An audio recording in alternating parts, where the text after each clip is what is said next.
ಬಾಪು ಅಂತೇಳಿ. ತಮ್ಮದು total land ಎಷ್ಟಿದೆ ಇಲ್ಲಿ? ಇಲ್ಲಿ ಒಟ್ಟು ಈ ಸದ್ಯ ಲ್ಯಾಂಡ್ 80 ಎಕರೆ ಐತಿ ಸರ್. 80 ಎಕರೆ. ಏನೇನು ಮಾಡಿದ್ರಿ ಇಲ್ಲಿ 80 ಎಕರೆನಲ್ಲಿ ಏನೇನು ಹಾಕಿದ್ರಿ? ಈಗ 80 ಎಕರೆ 40 ಎಕರೆ ಗೊಂಜಾಳ ಐತ್ರಿ.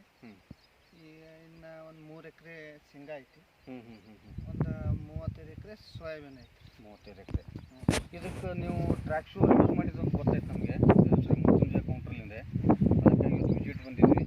ಹೆಂಗೆ ಟ್ರ್ಯಾಕ್ ಶೂರ್ ಯಾವ ಥರ ಗೊತ್ತಾಯ್ತು, ಯಾವ ಥರ ಯೂಸ್ ಮಾಡಿದ್ರು ನೀವು, ಎಷ್ಟು ವರ್ಷದಿಂದ ಯೂಸ್ ಮಾಡ್ತೀವಿ? ಸರ ನಾವು ಈಗ ಹೆಚ್ಚು ಕಡಿಮೆ 4 ವರ್ಷದಿಂದ ಮಾಡಿದ್ರಿ. ಹೋದ ವರ್ಷ ಒಂದು ಗ್ಯಾಪ್ ಮಾಡಿದ್ವಿ ಸರ್. ನಮ್ಮ ಮುಂಚೆನಾಗಿದ್ದನ ಇದು ಗೊಂಜಾಳಕ್ಕೆ ನಾನು ಮಾಡಿದಾಗ ನನಗೆ ಗೊತ್ತಿತ್ತು ಮಾಹಿತಿ. ಅಚ್ಚಾ ಇದು ಮೆಕ್ಕೆಜೋಳಕ್ಕೆ ಮಾಡಿದ್ರಿ? ಅವಾಗ ಎಷ್ಟು ಎಕರೆಗೆ ಮಾಡಿದ್ರಿ ಸರ್? ಅವಾಗ ಒಂದು ಸ್ವಲ್ಪ ಬ್ಯಾಸಿಗೆ ಮಾಡಿದಾಗ ಒಂದು 8 ಎಕರೆಗೆ ಹಾಕಿದ್ವಿ ಸರ್. 8 ಎಕರೆ ಮಾಡಿದ್ರು. ಈ ಸಲ ಮಾತ್ರ ಎಲ್ಲ ಕ್ರಾಪಿಗೆ ಯೂಸ್ ಮಾಡೀನಿ. ಎಲ್ಲ ಕ್ರಾಪಿಗೆ 80 ಎಕರೆಗೆ 80 ಪ್ಯಾಕೆಟ್?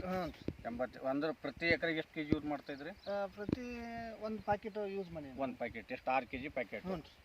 ಸೋಯಾಬೀನು, ಹತ್ತಿ, ಮೆಕ್ಕೆಜೋಳ, ಶೇಂಗಾ ಎಲ್ಲವಕ್ಕೂ ಮಾಡೀನಿ. ಓಕೆ.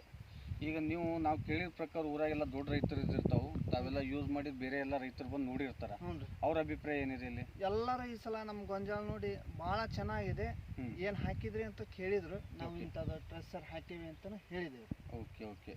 ಅಂದ್ರೆ ಅವ್ರಿಗೂ ಎಲ್ಲ ಒಂದು ಸ್ವಲ್ಪ ಮಾಹಿತಿ ಬಂದಿದೆ ಸರ್. ಒಳ್ಳೇದು. ಈಗ ನಿಮ್ಮ ಪ್ರಕಾರ ಟ್ರ್ಯಾಕ್ ಶೂರ್ ಯೂಸ್ ಮಾಡೋದ್ರಿಂದ ಮೆಕ್ಕೆತೆನೆಗೆ ಏನು ಡಿಫ್ರೆನ್ಸ್ ಅನ್ನಿಸ್ತಾ ಇದೆ ಸರ?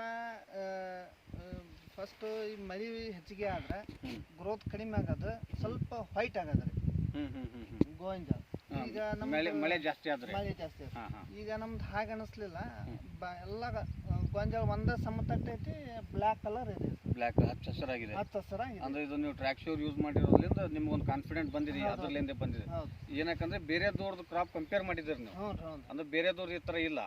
ಅಂದ್ರೆ ನೀವು ಟ್ರ್ಯಾಕ್ ಶೂರ್ ಯೂಸ್ ಮಾಡಿದ ಸಲ ಹಚ್ಚ ಹಸಿರು ಪ್ಲಸ್ ಮಳೆಗೆ ಏನು ವಾತಾವರಣ ಬರೋಕ್ಕಾದ್ರೂ ನಿಮ್ಮ ಪ್ರಾಬ್ಲಮ್ ಒಳ್ಳೇದು. ಅಂದ್ರೆ ಈಗ ಮುಂದಿನ ವರ್ಷ ಎಲ್ಲ ಕಂಟಿನ್ಯೂಸ್ ಎಲ್ಲ ಬೆಳೆ ಯೂಸ್ ಮಾಡ್ತೀರಾ ನೀವು? ಎಲ್ಲ ಬೆಳೆಗೆ ಕಂಟಿನ್ಯೂ ಯೂಸ್ ಐತಿ ಸರ್ ನಮ್ದು. ಅದೇ ಒಂದು ವರ್ಷ ಲಾಸ್ಟ್ ಬಿಟ್ಟ ಸ್ವಲ್ಪ ನಮ್ದು ಫೇಲ್ ಆಗಿದೆ ಸರ್. ಈ ಸಲ ನೋಡ್ಬೇಕು ಸರ್ ಇಳುವರಿ ಮತ್ತೆ ಇದು ಟ್ರೆಜರ್ ಮಾಡಿ. ಇನ್ನೊಂದು ನಿಮ್ಗೆ ಇದೊಂದು ಜೊತೆ ಟ್ರ್ಯಾಕ್ ಶೂರ್ ಗ್ರಾನ್ಯೂಲ್ ಅಷ್ಟೇ ಕೊಟ್ಟು ನಿಮಗೆ, ಇನ್ನೊಂದು ಟ್ರ್ಯಾಕ್ ಶೂರ್ ಫೋಲಿಯರ್ ಅಂತೇಳಿ ನಮ್ಮ 400 ಗ್ರಾಮಿಂದು ಪ್ರತಿ ಎಕರೆಗೆ 400 ಗ್ರಾಮ್ ಯೂಸ್ ಮಾಡ್ಬೇಕು. ಅದು ನೀವು ಏನಾಗಿದೆ 6 kg ಯೂಸ್ ಮಾಡ್ಕೊತ ಬಂದಿದ್ರಿ. ಅದು ಮುಂಚೆ ಬೇಸಲ್ ಡೋಜ್ ಏನು ಗೊಬ್ಬರ ಕೊಡ್ತಿರಲ್ಲ ಆ ಟೈಮ್ ಯೂಸ್ ಮಾಡ್ಬೋದು. ಎರಡನೇದಾಗಿ ನಿಮ್ಗೆ ಮುಂದೆ ಏನಾದ್ರು ಹೆಚ್ಚು ಕಮ್ಮಿ ಮಳೆ ಜಾಸ್ತಿ ಆಗಿ ವಾತಾವರಣ ಪ್ರಾಬ್ಲಮ್ ಆದ್ರೆ ಟ್ರ್ಯಾಕ್ ಶೂರ್ ಫೋಲಿಯರ್ ಅಂತೇಳಿ 400 ಗ್ರಾಮಿಂದು ಪ್ರತಿ ಎಕರೆಗೆ 10 ಟ್ಯಾಂಕ್ ಮಾಡಿ ಸ್ಪ್ರೇ ಮಾಡಿದ್ರೆ ಬೆಳೆ ಇದು ಏನು ಯೂಸ್ ಮಾಡ್ತಾ ಇದ್ರಲ್ಲ ಅದೇ ಸೇಮ್ ಕಂಟೆಂಟ್ 18 ಮೈಕ್ರೋ ನ್ಯೂಟ್ರಿಯೆಂಟ್ಸ್ ಅದರಲ್ಲಿ ಸ್ಪ್ರೇ ಮುಖಾಂತರ ಕೊಡ್ಬೋದು ಅದು. ಮತ್ತೆ ಈಗ ಗೊಂಜಾಳ ಎಷ್ಟು ದಿನದಲ್ಲಿ ರಾಶಿ ಮಾಡ್ಬೋದು ನೀವು ಸರ? ಎಲ್ಲ ಇನ್ನು ಈಗ ತೆನಿ ಕಟ್ತಾ ಇದೆ ಸರ್.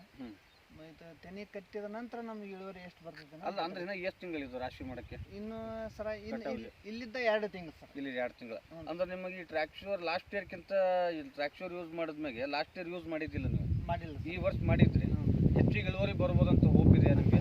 ಇದೆ. ಅಂದ್ರೆ ನಿಮ್ಮ ಪ್ರಕಾರ ಹೆಂಗೆ ಅನಿಸ್ತಾ ಇದೆ? ಒಂದು ಸುಮ್ಮ ಎಕರೆಗೆ ಎಷ್ಟು ಜಾಸ್ತಿ ಸರ? ಹೋದ ಸಲ ನಮ್ಮದು 15 ಹಿಂಗೆ ಬಂದಿದೆ ಸರ್. ಈ ಸಲ ಒಂದು 22-25 ಕ್ವಿಂಟಲ್ ಮಟ್ಟ ಬರ್ಬೋದು ಅನ್ನೋ ಎವರೇಜ್ ಇದೆ. ಗೊಬ್ಬರ ಕೇಳ್ತಾರೆ, ಅದು ಒಂದು ಒಳ್ಳೇದು ಖುಷಿ, ಕಾನ್ಫಿಡೆಂಟ್ಲಿಂದ ಹೇಳ್ತಾ ಇದ್ರಲ್ಲ. ಧನ್ಯವಾದಗಳು ಸಾಹೇಬ್ರೆ. ಇನ್ನೊಂದ್ಸತಿ ಗೊಬ್ಬರ ಎಷ್ಟು ಹಾಕೋದ್ರಿಂದ ಕಡಿಮೆ? ಇದು ಇನ್ನೊಂದು ಟ್ರ್ಯಾಕ್ ಶೂರ್ ಹಾಕೋದ್ರಿಂದ ಏನು ಬೇರೆ ಗೊಬ್ಬರನ ಕಮ್ಮಿ ಮಾಡಿದ್ರ? ಗೊಬ್ಬರ NPK ಅದು ಎಷ್ಟು ಹಾಕಿದ್ರಿ ಮೇಲ್ ಗೊಬ್ಬರ? ಸರ್ ತಳಕ್ಕ 1.5 ಚೀಲ ಹಾಕಿದ್ವಿ ಸರ್. 1 ಚೀಲ ಯೂರಿಯಾ ಹಾಕಿನಿ ಸರ್. 1.5 ಚೀಲ ಯಾವ್ದು ಹಾಕಿದ್ರಿ? DAP ಹಾಕಿದ್ವಿ ಸರ್. 1.5 ಚೀಲ DAP, 1 ಚೀಲ ಯೂರಿಯಾ ಪ್ಲಸ್ ಟ್ರ್ಯಾಕ್ ಶೂರ್. ಮುಂಚೆ ಯೂರಿಯಾ ಎಷ್ಟು ಹಾಕ್ತಿದ್ರಿ ಸರ?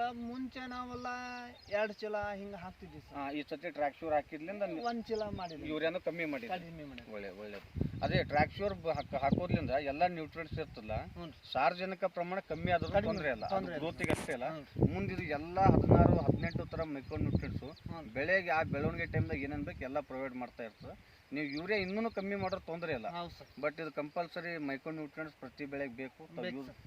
ತಮ್ಗೇನು ಹೇಳೋದತ್ತಲ್ಲ, ಆಲ್ರೆಡಿ ಯೂಸ್ ಮಾಡಿದ್ರೆ ಇದೇ ಥರ ಯೂಸ್ ಮಾಡಿ ಒಂದು ಮುಂದೆ ಒಂದು ಸಮಯ ಸಿಕ್ಕರೆ ಒಂದು ದೊಡ್ಡ ಒಂದು ಇದು ಮಾಡೋಣ, ಒಂದು ಕ್ಷೇತ್ರೋತ್ಸವ ಮಾಡೋಣ, ರೈತರು ಕರ್ಕೊಂಡು ಬಂದು ಭೇಟಿ ಆಗೋಣ.